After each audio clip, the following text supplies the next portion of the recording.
Então, agora sim, oficialmente, bom dia a todos, né, os que estão entrando ao decorrer aqui do nosso encontro. Vamos retomar então a nossa leitura do Além do Princípio do Prazer do Freud. Vamos retomar aqui no nosso documento, estamos na página 68. Reitero a nossa dinâmica, pessoal. Quer pontuar alguma coisa, ergue a mãozinha ali, pede a palavra, a gente provavelmente termine hoje o capítulo 5. E aí depois a gente vê o que faz quanto ao próximo capítulo e vamos aos trabalhos, tá? Para muitos de nós, também poderá ser difícil renunciar à crença de que no próprio homem reside um impulso ao aperfeiçoamento, que o levou ao seu nível atual de realização intelectual e sublimação ética.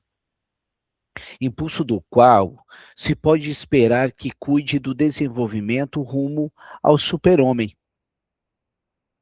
Só que não acredito em semelhante impulso interno e não vejo qualquer meio de poupar essa ilusão reconfortante. O desenvolvimento do homem até aqui não me parece precisar de outra explicação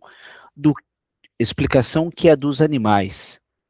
E aquilo que se observa numa minoria de indivíduos humanos como ímpeto incansável de maior aperfeiçoamento, deixa-se compreender de maneira natural como consequência do recalcamento dos impulsos, sobre o qual está construído o que de mais valioso há na cultura humana.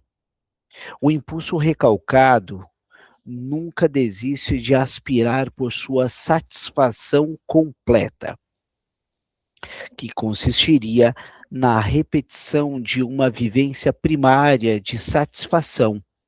Todas as formações substitutivas, reativas e sublimações que são insatisfatórias para suprimir sua atenção contínua e da diferença entre o prazer de satisfação encontrado e o exigido, resulta o fator impulsionante que não permite a permanência em qualquer das situações estabelecidas.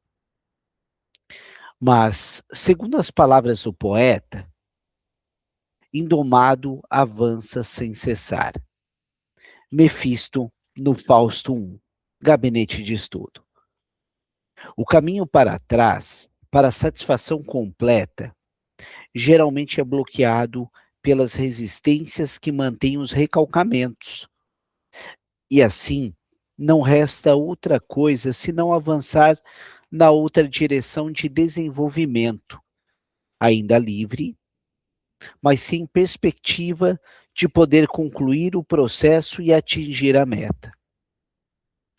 Os processos que ocorrem na formação de uma fobia neurótica, que afinal não é outra coisa senão uma tentativa de fugir de uma satisfação dos impulsos, nos dão um modelo para o surgimento desse aparente impulso de aperfeiçoamento, que, no entanto, é impossível de se atribuir a todos os indivíduos humanos. É verdade que as condições dinâmicas para tanto existem de maneira bastante geral, mas as circunstâncias econômicas parecem favorecer o fenômeno apenas em casos rasos. Vou terminar de ler aqui e a gente comenta. No entanto, aluda-se com poucas palavras à possibilidade de empenho de Eros, a fim de reunir o orgânico em unidades cada vez maiores, fornecer um substituto para o impulso de aperfeiçoamento que não podemos reconhecer. Em associação com os efeitos do recalcamento, esse empenho poderia explicar o fenômeno atribuído a esse impulso. Augusto, por favor. Bom dia, gente. Bom dia a todos. Cara,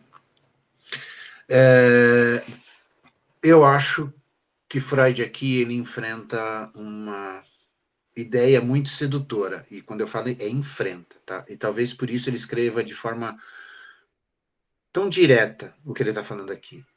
Ele diz que não acredita existir no ser humano um impulso interno de aperfeiçoamento, certo? Isso pode até soar estranho para nós, né? Porque a gente está acostumado a pensar que o desenvolvimento humano é como uma caminhada natural, o progresso moral, a intelectualização, o espiritual, né? É como se fosse uma caminhada normal. A gente pensa nisso, o ser humano está aqui para progredir, para caminhar, para evoluir.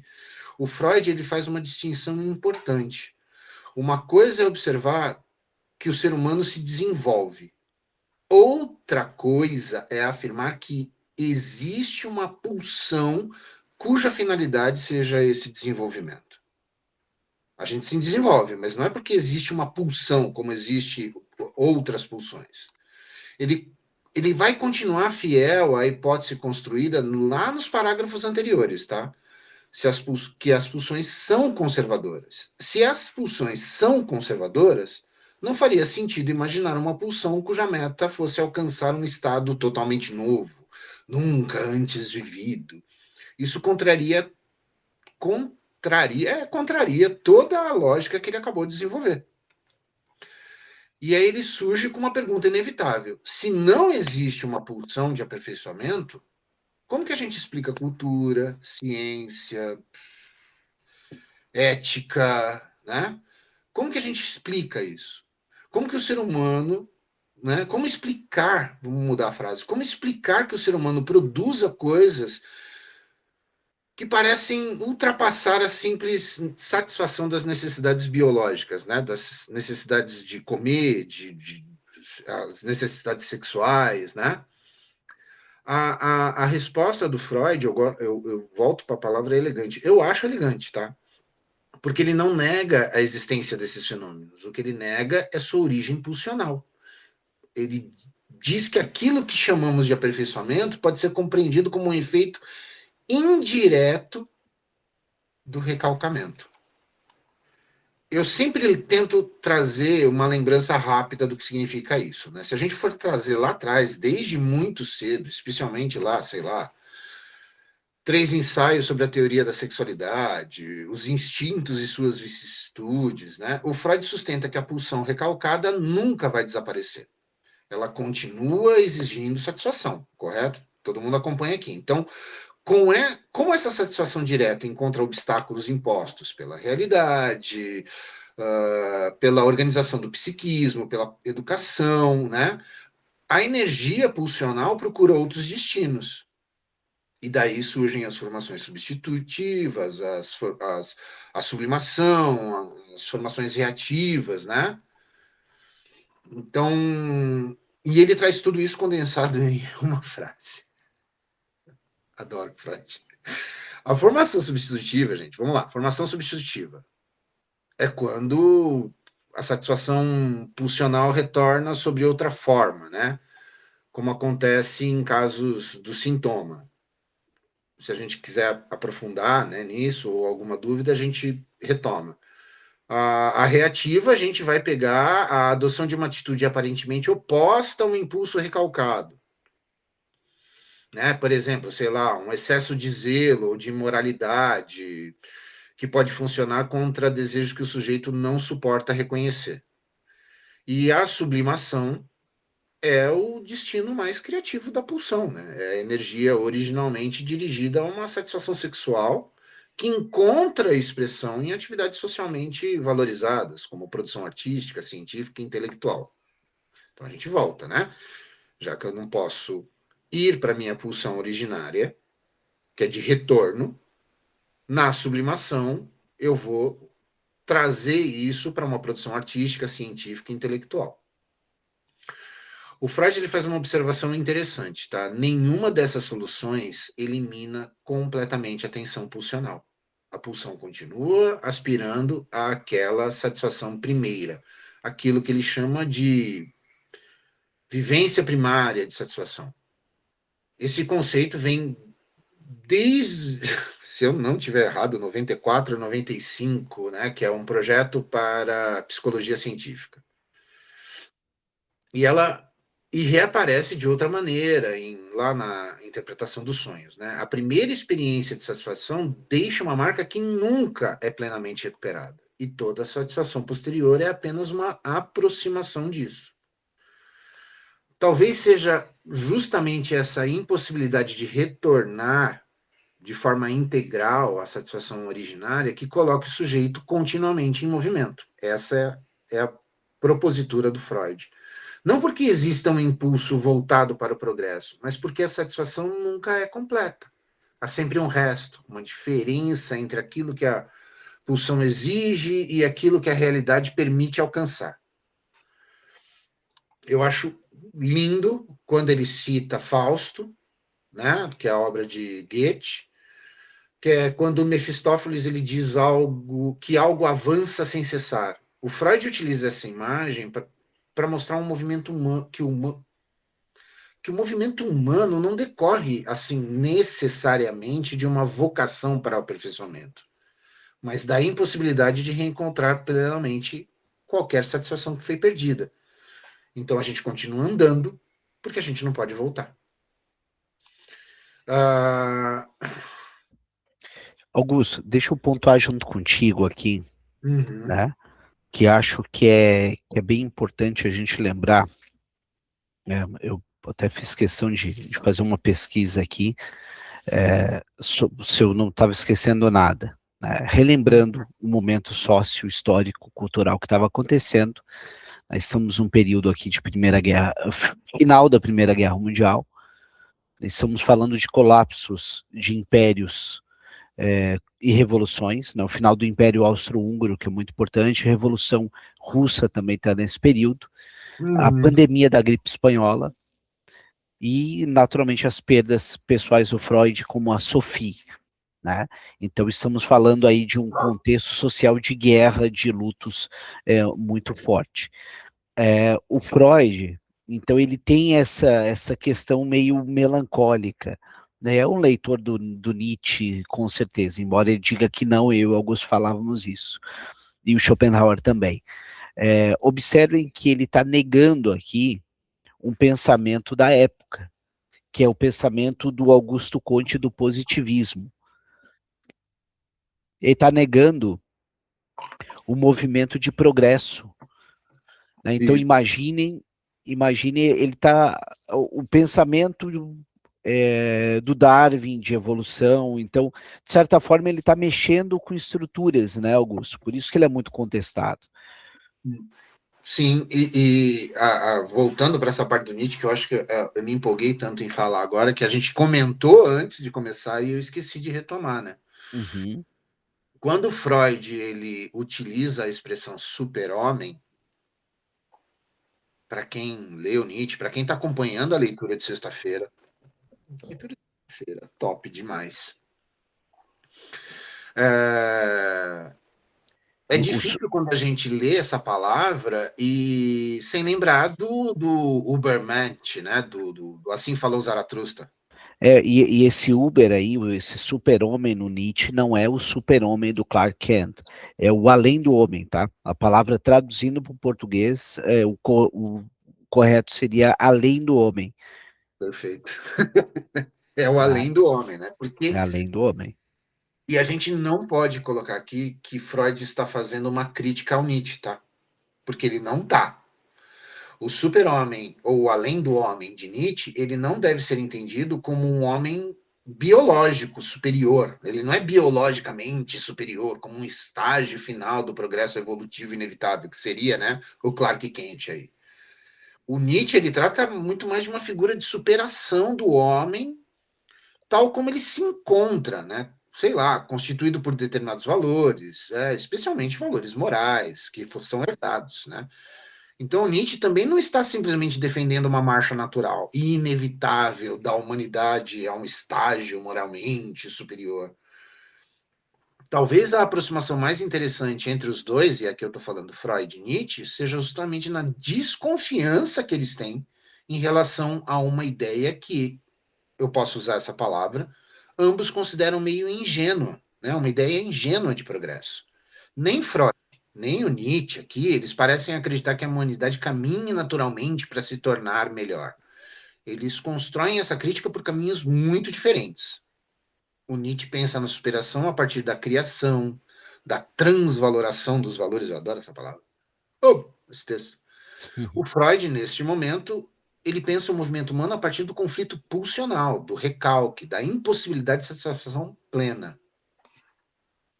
Tá claro isso, para não ficar parecendo que ele está fazendo uma crítica? Ele está fazendo uma crítica aos outros pensadores, que foi o que o Michel falou, mas não a Nietzsche. Colegas, alguém gostaria de compartilhar também o ponto de vista, a leitura que fez? Rita, por favor. Bom dia. Eu gostaria de perguntar alguma coisa aqui, né?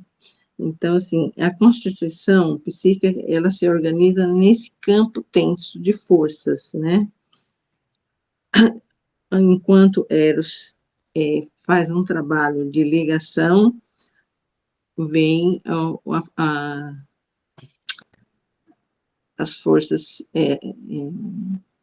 Thanatos, né? A Pulsão de morte é Thanatos. A pulsão de morte, ele vai tentando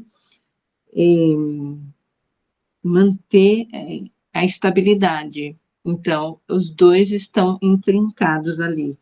E varia em proporções. Em tempo, nas nossas vidas, essas tensões variam, elas são constantes, elas fazem parte da nossa subjetividade, e elas estão sempre ligando, a Eros ligando, e Thanatos tentando diminuir essa excitação. Quer dizer, essa força de morte, ela é um benefício no sentido que você tem que, não fica muito tenso, porque vai diminuindo também as tensões. Aí pergunta assim, né? Quando uma pessoa se diz, eu estou nervoso, podemos pensar que, ou se a Thanatos está prevalecendo? Se Thanatos prevalece? Olha... É tão comum a gente ouvir dizer assim, hoje eu estou nervoso, eu estou nervosa.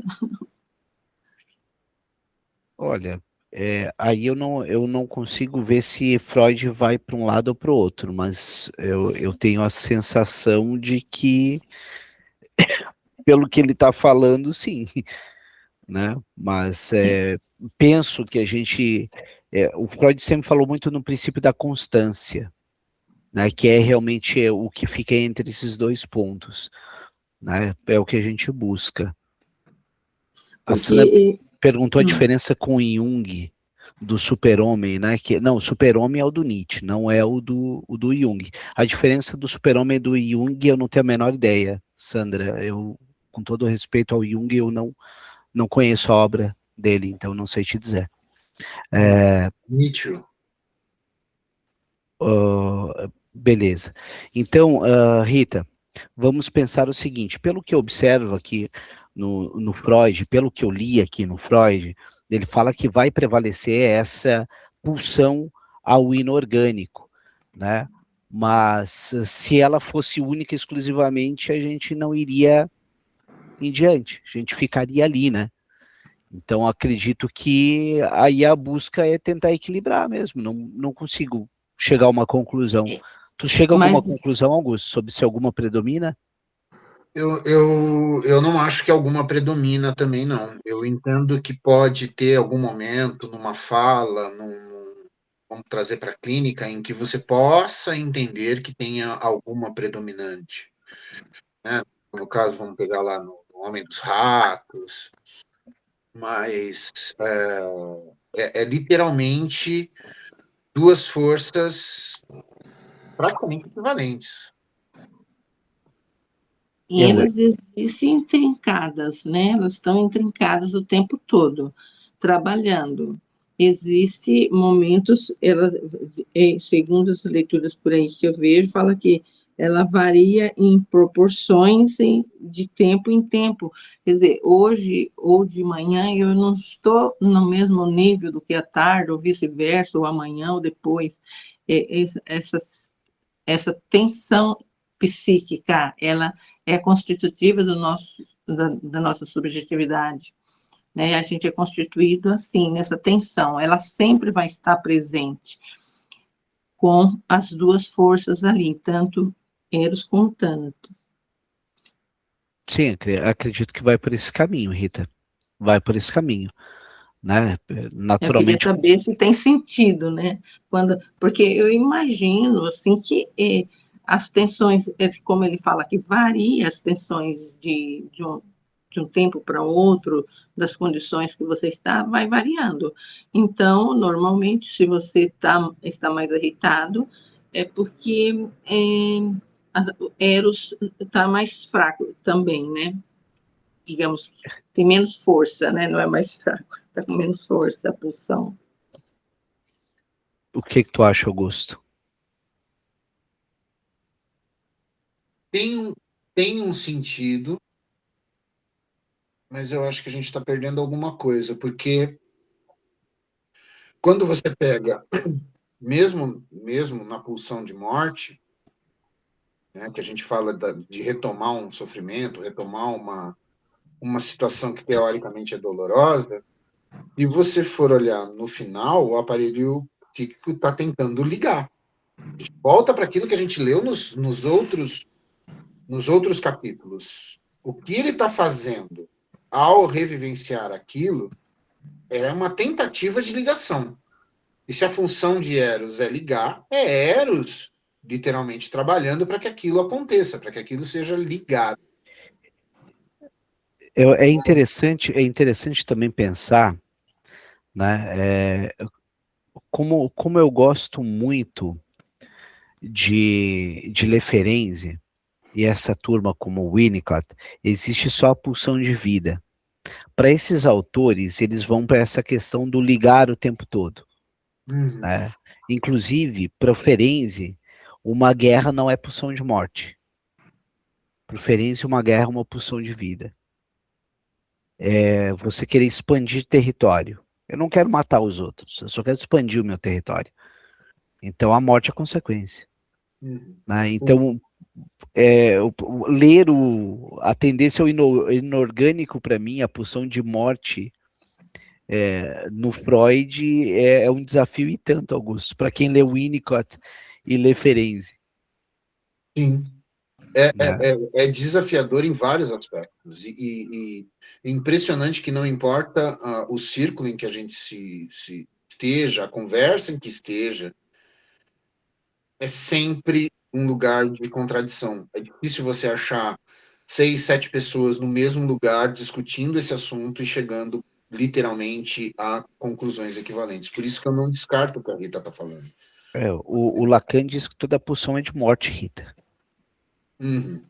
Né? Então tu vê que é bem complexo. O Freud já vai pelo caminho do meio, né?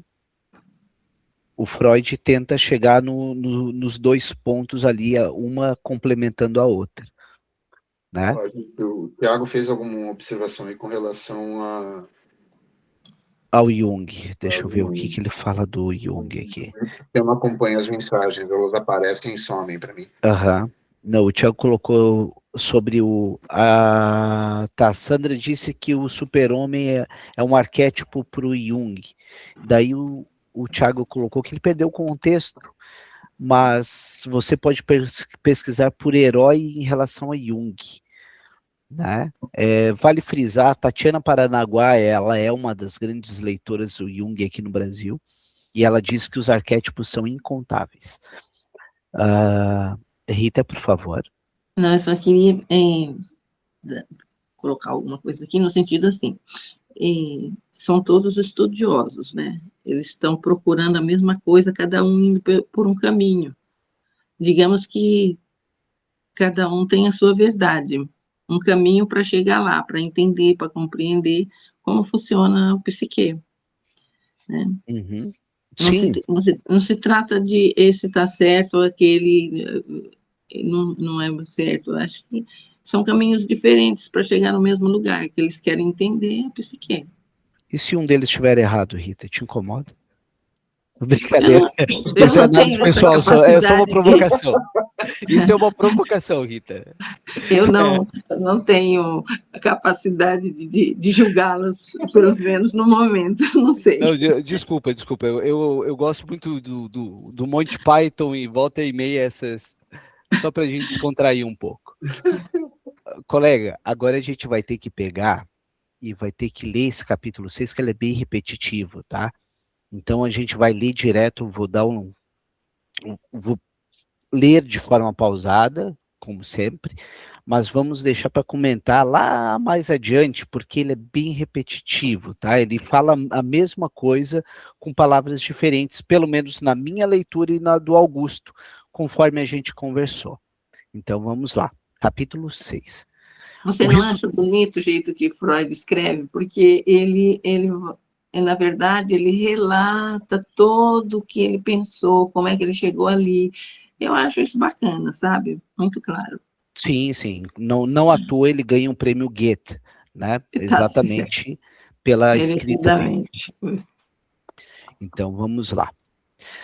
Capítulo 6. O resultado obtido até aqui, que estabelece uma oposição nítida entre os impulsos do eu, né, entre aspas, e os impulsos sexuais, fazendo os primeiros impelir o rumo à morte e os últimos à continuação da vida. Certamente não nos será satisfatório sobre muitos aspectos. Soma-se a isso que, no fundo, só para os primeiros podemos reclamar o caráter conservador, ou melhor, regressivo do impulso. Caráter que corresponde a uma compulsão à repetição, pois, segundo nossa hipótese, os impulsos do eu provêm da animação da matéria inanimada e querem restabelecer a inanimação. Quanto aos impulsos sexuais, em compensação, é evidente que reproduzem estados primitivos do ser vivo, mas sua meta, almejada por todos os meios, é a fusão de duas células germinativas, diferenciadas de determinada maneira. Quando essa união não acontece, a célula germinativa morre, como todos os outros elementos do organismo pluricelular. Apenas sob essa condição, a função sexual pode prolongar a vida e lhe conferir a aparência de imortalidade. Porém, que acontecimento importante no trajeto evolutivo da substância viva é repetido pela reprodução sexual ou por sua precursora, a cópula de dois indivíduos entre os protistas? Não sabemos dizê-lo. E por isso, sentiríamos como um alívio se todo o nosso edifício de pensamento se revelasse errôneo. A oposição entre impulso do eu, de morte, e impulsos sexuais, de vida, seria então suprimida e, com ela, a compulsão à repetição também perderia a importância que lhe é atribuída. Por isso, voltemos a uma das hipóteses que entretecemos em nosso texto, na expectativa de que ela se deixe refutar inteiramente. Construímos conclusões adicionais com base na hipótese de que todas as coisas vivas têm de morrer devido a causas internas. Formulamos essa hipótese tão despreocupadamente porque ela não nos parece ser uma hipótese. Estamos acostumados a pensar dessa maneira. Nossos poetas nos fortalecem nisso. Talvez tenhamos nos decidido a isso, porque nessa crença há um consolo. Há que devemos mesmo morrer e antes disso perder nossos entes queridos devido à morte. Preferimos sucumbir a uma lei natural implacável, a sublime necessidade, do que a um acaso que talvez ainda pudesse ter sido evitado. No entanto, talvez essa crença na legitimidade intrínseca da morte seja apenas uma das ilusões que criamos para suportar o peso da existência. Essa crença certamente não existiu de início. A ideia de uma morte natural é estranha aos povos primitivos, que atribuem cada morte ocorrida entre eles à influência de um inimigo ou espírito mau. Por isso, para examinar essa crença, não deixemos de nos voltar à ciência biológica. Ao agirmos assim, é lícito nos espantarmos sobre o quão poucos biólogos são unânimes na questão da morte natural e até sobre como o conceito de morte em geral lhes escapa entre as mãos. O fato de existir um tempo de vida médio determinado, pelo menos no caso dos animais superiores, naturalmente é um dado a favor da morte por causas internas, mas elimina essa impressão às circunstâncias de alguns grandes animais e árvores gigantescas alcançarem uma idade muito avançada e até agora não estimável. Segundo a grandiosa concepção de William Fliess, todos os fenômenos da vida, e certamente também da morte, dos organismos estão ligados ao cumprimento de determinados prazos, dos quais se expressa a dependência de duas substâncias vivas, uma masculina, outra feminina do ano solar.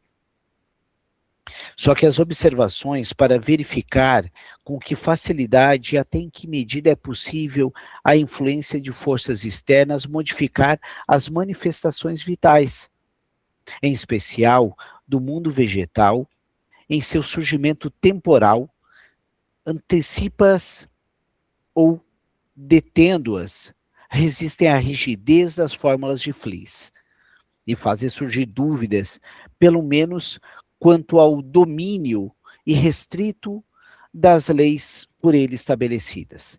Temos maior interesse pelo tratamento que o tema da duração da vida e da morte dos organismos encontrou nos trabalhos de Weismann, 1882, e assim outras datas aqui.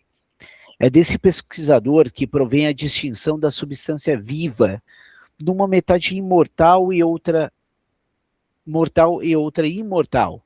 A mortal é o corpo, em sentido estrito, o soma. E só ela é sujeita à morte natural. Mas as células germinativas são potencialmente imortais. Na medida em que são capazes, sob certas condições favoráveis, de se desenvolver formando um novo indivíduo. Ou dizendo de outra maneira, rodear-se de um novo soma. Aqui é legal que ele conversa também com alguns pensadores como Lamarck, como Darwin, né?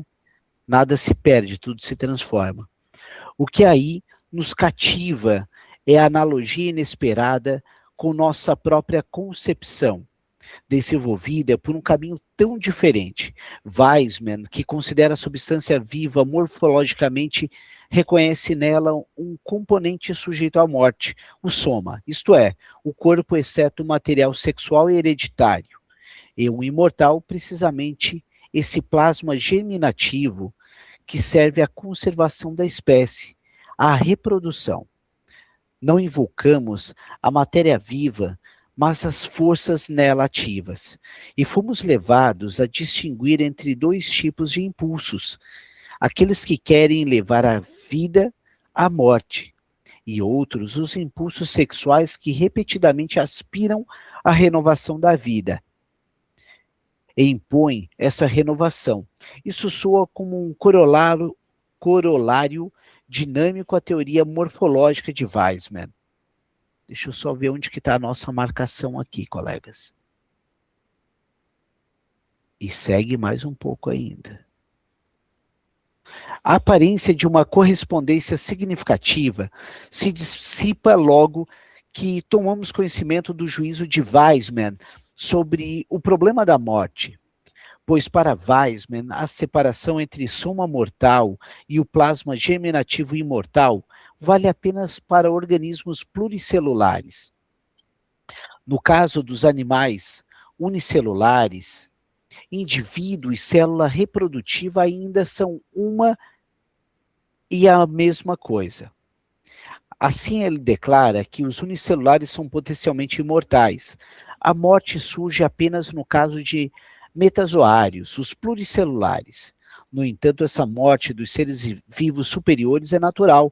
É uma morte por causas internas, mas não repousa numa propriedade primordial da substância viva.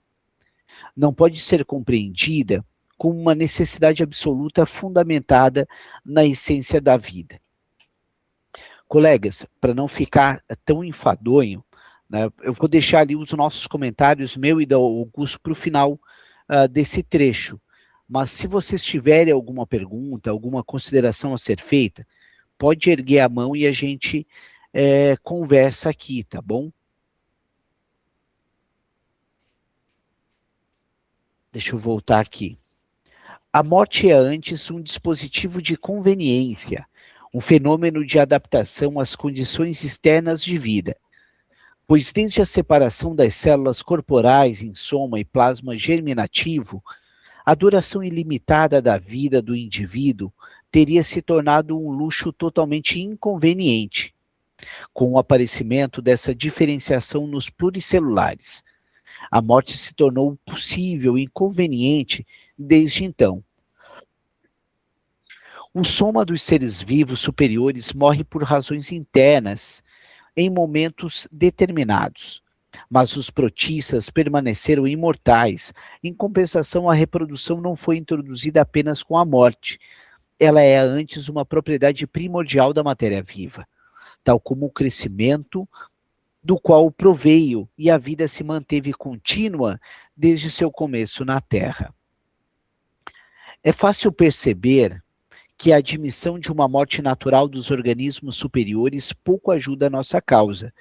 Se a morte é uma aquisição tardia dos seres vivos, impulso de morte que se derivam do começo da vida na Terra, deixam de ser levados em conta. Os pluricelulares podem, então, de qualquer forma, morrer por razões internas, devido a falhas em sua diferenciação ou em imperfeições de seu metabolismo. Isso não interessa para a questão que nos ocupa. Semelhante concepção e derivação da morte certamente também é muito mais óbvia para o pensamento ordinário dos homens do que estranha hipótese de impulso de morte. A discussão que acompanhou as afirmações de Weizmann não resultou, segundo julgo, em nada decisivo em qualquer sentido. Alguns autores retornaram ao ponto de vista de Goethe, em via na morte e a consequência direta da reprodução. Hartmann caracteriza a morte não pelo surgimento de um cadáver, uma parcela morta da substância viva, mas a define como término do desenvolvimento individual. Nesse sentido, os protozoários também são mortais. Para eles, a morte sempre coincide com a reprodução, mas aquela é, de certo modo, velada por esta, devido à transmissão direta de toda a substância do animal paterno aos jovens indivíduos filiais. O interesse da investigação logo se dirigiu no sentido de verificar experimentalmente em seres unicelulares a alegada imortalidade da substância viva. O norte-americano Woodruff cultivou um infusório ciliado, o paramécio, que se reproduz pela divisão em dois indivíduos, e observou até 3029 geração, quando interrompeu o experimento. Isolamento a cada vez um dos produtos parciais e colocando-o em água fresca. O último descendente do primeiro paramécio era exatamente tão novo quanto o antepassado, sem quaisquer sinais de envelhecimento ou degeneração. Assim, se tais números já cabem força probatória, a imortalidade dos protistas pareceu experimentalmente demonstrável. Outros pesquisadores chegaram a resultados diferentes. Deve ser Malpá, Calkins e outros descobriram, ao contrário de Woodruff, que esses infusórios, após certo número de divisões, também ficam mais fracos, diminuem de tamanho, perdem uma parte de sua organização e finalmente morrem quando experimentam certas influências renovadoras. Sendo assim, após uma fase de decadência senil, os protozoários morreriam exatamente como os animais superiores, em total oposição às afirmações de Weismann, que reconhece a morte como uma aquisição tardia dos organismos vivos. Do contexto dessas investigações, destaquemos 2 fatos que nos parecem oferecer um apoio sólido. Primeiro, se no momento em que ainda não mostram qualquer alteração provocada pelo envelhecimento, 2 dos micro-organismos podem se fundir, copular. Depois do que passado um tempo, separam-se outra vez. Então eles são poupados da velhice. Eles rejuvenescem. Essa cópula provavelmente é a precursora da reprodução sexuada dos seres superiores. Ela ainda não tem nada a ver com a multiplicação, limitando-se à mistura das substâncias de ambos os indivíduos, a anfimixia de Weismann. Porém, a influência renovadora da cópula também pode ser substituída por certos estimulantes, modificações na composição do fluido nutritivo, aumento da temperatura ou sacudidas. Recorde-se o famoso experimento de, deve ser Leb, que por meio de certos estímulos químicos forçou ovos de ouriço do mar a processos de divisão normalmente surgem apenas depois da fecundação. Colegas, observe que é basicamente biologia o que a gente está lendo aqui, né? Totalmente biologia. Segundo, no entanto, é provável que os infusórios sejam levados a uma morte natural por meio de seu próprio processo vital, pois a oposição entre resultados de Woodruff e de outros provém do fato de Woodruff colocar cada nova geração num fluido nutritivo novo. Se deixasse de fazê-lo, observava as mesmas modificações envelhecedoras das gerações constatadas pelos outros investigadores. Ele concluiu que os micro-organismos são prejudicados pelos produtos do metabolismo que liberam no fluido circundante, conseguindo demonstrar de maneira convincente que apenas os produtos do próprio metabolismo têm esse efeito que leva à morte da geração, pois numa solução que estava saturada com os produtos excretórios de uma espécie distantemente aparentada.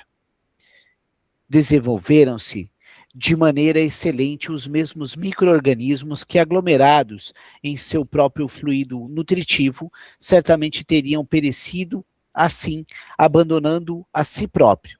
O infusório morre de morte natural devido à imperfeição da eliminação de seus próprios produtos metabólicos, mas talvez todos os animais superiores também morram, no fundo, devido à mesma incapacidade. Colegas, convido vocês, alguém quer pontuar alguma coisa sobre o que estamos vendo aqui? Alguém gostaria? Então, eu sigo mais um pouco para a gente tentar finalizar essa parte aqui. Poderá ocorrer-nos a dúvida de saber se foi realmente adequado buscar, no estudo dos protozoários, a decisão para a questão da morte natural. A organização primitiva desses seres vivos pode nos ocultar relações importantes que também têm lugar no caso deles, mas que apenas podem ser reconhecidas nos animais superiores, nos quais obtiveram uma expressão morfológica. Se abandonamos o ponto de vista morfológico para adotar o dinâmico, poderá ser completamente indiferente para nós se a morte natural dos protozoários pode ser demonstrada ou não. No caso deles, a substância posteriormente reconhecida como imortal ainda não se separou, de forma alguma, da mortal.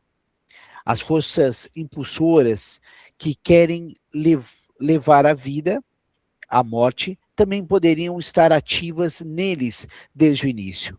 E, no entanto, seu efeito poderia ser de tal maneira encoberto pelas forças conservadoras da vida, que sua demonstração direta se torna muito difícil. No entanto, vimos que as observações dos biólogos nos permitem levantar também, no caso dos protistas, a hipótese de tais processos internos que levam à morte. Porém, mesmo que os protistas se mostrem imortais no sentido de Weismann, sua tese de que a morte é uma aquisição tardia vale apenas para suas expressões manifestas e não impossibilita hipóteses sobre os processos que a ela impelem. Nossa expectativa de que a biologia eliminasse completamente o reconhecimento dos impulsos de morte não se cumpriu. Podemos continuar nos ocupando com sua possibilidade de, se tivermos outras razões para tanto. Porém, a chamativa semelhança da separação weismanniana entre soma e plasma germinativo, com nossa distinção entre impulsos de morte e de vida, continua de pé e recobra seu valor. Demoremo-nos um pouco nessa concepção eminentemente dualista da vida impulsional. Segundo a teoria de Ehring, acerca dos processos na substância viva, ocorrem nela constantemente dois tipos de processos com orientação oposta. Uns são constitutivos, assimilatórios, outros são destrutivos, dissimilatórios. Ousaremos reconhecer nessas duas direções dos processos vitais a atividade de nossas duas moções de impulso, os impulsos de vida e de morte. Mas há outra coisa que não podemos ocultar de nós mesmos, que entramos inesperadamente no porto da filosofia de Schopenhauer. Para quem, afinal, a morte é o genuíno resultado. E nessa medida, a meta da vida, mas o impulso sexual é a corporificação da vontade de viver. Tentemos ousadamente avançar mais um passo, segundo a compreensão geral, a reunião de inúmeras células em uma associação vital. A pluricelularidade dos organismos tornou-se um meio para prolongar a duração de suas vidas. Uma célula ajuda a conservar a vida de outras em estado celular. Pode continuar vivendo, mesmo que células individuais tenham de morrer. Já vimos que a cópula, a fusão temporária de dois unicelulares, também tem um efeito rejuvenescedor e conservador da vida sobre ambos. Por conseguinte, poderíamos fazer a tentativa de transferir a teoria da libido obtida pela psicanálise para a relação das células entre si, e imaginar que os impulsos de vida, os sexuais que atuam em cada célula, tomam por objeto as outras células, cujos impulsos de morte, isso é, os processos estimulados por esses, neutralizam parcialmente e assim as mantêm viva, enquanto outras células cuidam da mesma coisa para elas e outras ainda sacrificam a si mesmas no exercício dessa função libidinal. Falta pouco, pessoal. Deixa eu ver onde que eu parei aqui. As próprias células germinativas se comportariam de maneira absolutamente narcisista, como estamos acostumados a dizer no âmbito da teoria das neuroses, quando o indivíduo inteiro conserva sua libido no eu e não gasta nada dela em investimentos objetais. As células germinativas precisam de sua libido, a atividade de seus impulsos de vida para si mesmo, como estoque para sua posterior e grandiosa atividade construtiva. Talvez também se possa declarar como narcisistas, no mesmo sentido as células das neoformações malignas que destroem o organismo. A patologia está disposta, afinal, a considerar seus germes como hereditários e lhes conceder propriedades embrionais. Assim, a libido de nossos impulsos sexuais coincidiria com o eros dos poetas e filósofos, que também coeso tudo que é vivo. Nesse ponto, temos a oportunidade de abranger com à vista o vagaroso desenvolvimento de nossa teoria da libido. A análise das neuroses de transferência nos impôs inicialmente a oposição entre impulsos sexuais dirigidos ao objeto e outros impulsos que reconhecemos apenas de maneira muito insatisfatória e designamos provisoriamente como impulsos do eu. Entre eles, tivemos de reconhecer, no primeiro lugar, os impulsos que servem de autoconservação do indivíduo. Não podíamos saber que outras distinções cabia fazer aí. Nenhum conhecimento teria sido tão importante para a fundação de uma autêntica psicologia quanto uma compreensão aproximada da natureza comum e das eventuais peculiaridades dos impulsos. Porém, em nenhum âmbito da psicologia tateava-se tanto no escuro. Cada um estabelecia quantos impulsos ou impulsos fundamentais quisesse e lidava com eles como os antigos filósofos gregos da natureza, com seus 4 elementos, água, terra, fogo e ar. A psicanálise, que não podia prescindir de alguma hipótese sobre impulsos, ateve-se de início à distinção popular de impulsos cujo modelo é a expressão fome e amor. Pelo menos não se tratava de um novo ato arbitrário. Com isso, se avançava um bom trecho na análise das psiconeuroses. No entanto, o conceito de sexualidade, e com isso, de um impulso sexual, teve de ser ampliado até incluir muita coisa que não se enquadrava na função reprodutória, o que provocou bastante barulho no mundo severo, nobre ou meramente hipócrita. Meu caro Augusto, considerações finais. Faz assim, né? Ufa! Quase gritei gol aqui no final. Quase. Gente, assim, ó, vamos deixar para a gente conversar. Essa parte, eu e o Michel, a gente entendeu que a gente podia dar uma passada mais direta, como foi feito agora, porque Freud vai fazer o que ele faz sempre, e eu acho isso maravilhoso. Eu não estou criticando o Freud, tá? Isso é perfeito nele, é muito legal nele. Ele está questionando as próprias formulações, ele está colocando em prova as próprias teorias, e aí ele começa a usar, ele vai buscar numa fonte biológica se ele consegue refutar a própria teoria dele. E ele vai trazer ele trouxe muita informação, e nesses 2 últimos parágrafos ele começa a retomar a parte psicanálise, né, das teorias dele. Então a gente pode fazer o seguinte: na próxima semana a gente começa falando, eu começo dando para vocês como se fosse um resumo disso que a gente leu bem rápido, a gente explica tudo isso para a gente voltar para as teorias. Faz sentido para vocês? Para mim faz muito sentido, tá, Augusto? Até mesmo porque ali é basicamente biologia, e certamente os colegas agora também iniciam seus atendimentos e seus expedientes profissionais, né? Bora. Então, Augusto, obrigado pela parceria. Colegas, obrigado por estar até aqui. E a gente volta a se encontrar amanhã de manhã no NIT.